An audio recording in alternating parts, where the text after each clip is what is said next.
বন্ধুরা, তোমাদের সঙ্গে আজকে আমি একটা চিকেনের খুবই সুস্বাদু মুখরোচক রেসিপি শেয়ার করব। তাহলে চলুন ভিডিওটা শুরু করা যাক। আমি এখানে বোনলেস চিকেন নিয়েছি 350 গ্রাম। এটাকে ছোট ছোট করে কেটে নেব।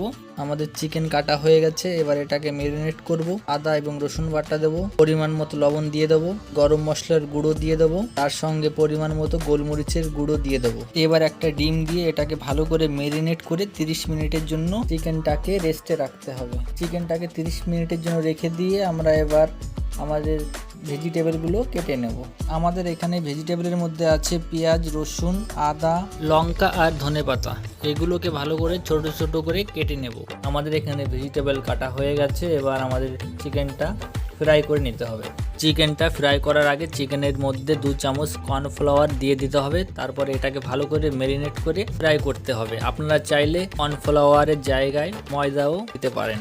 আমাদের তেল গরম হয়ে গেছে, এবার আমাদের চিকেনটাকে ভালো করে ফ্রাই করে নিতে হবে। চিকেনটাকে লো ফ্লেমে ফ্রাই করতে হবে, তাহলে চিকেনটা খুবই সফট আর জুসি হবে, খেতেও খুব সুন্দর হবে। আমাদের চিকেনের কালারটা গোল্ডেন ব্রাউন হয়ে গেছে, তার মানে আমাদের চিকেনটা ফ্রাই হয়ে গেছে। এবার এটাকে আমরা তুলে নেব।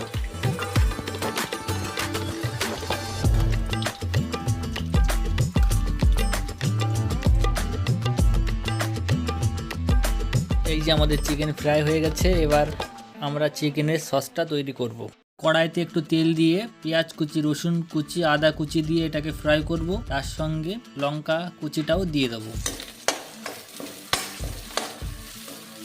এবার একটু সয়া সস দিয়ে দেবো। তারপরে এর ভিতরে একটু টমেটো সস দিয়ে এটাকে ভালো করে ফ্রাই করে নেব।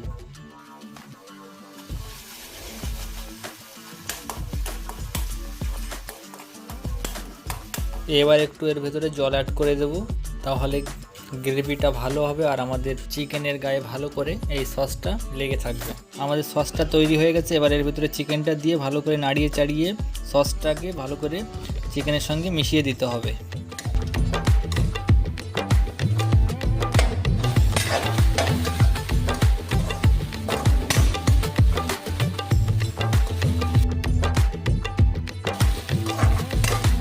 আমাদের চিকেন রেডি হয়ে গেছে, এবার আমরা এটাকে তুলে নেব।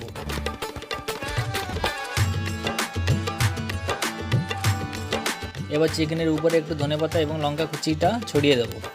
বন্ধুরা, দেখতেই পাচ্ছেন আমাদের চিকেনের রেসিপিটা খুবই সহজে তৈরি হয়ে গেছে। এটা খেতে খুবই সুন্দর এবং সুস্বাদু। এটা বাড়িতে অবশ্যই ট্রাই করবেন।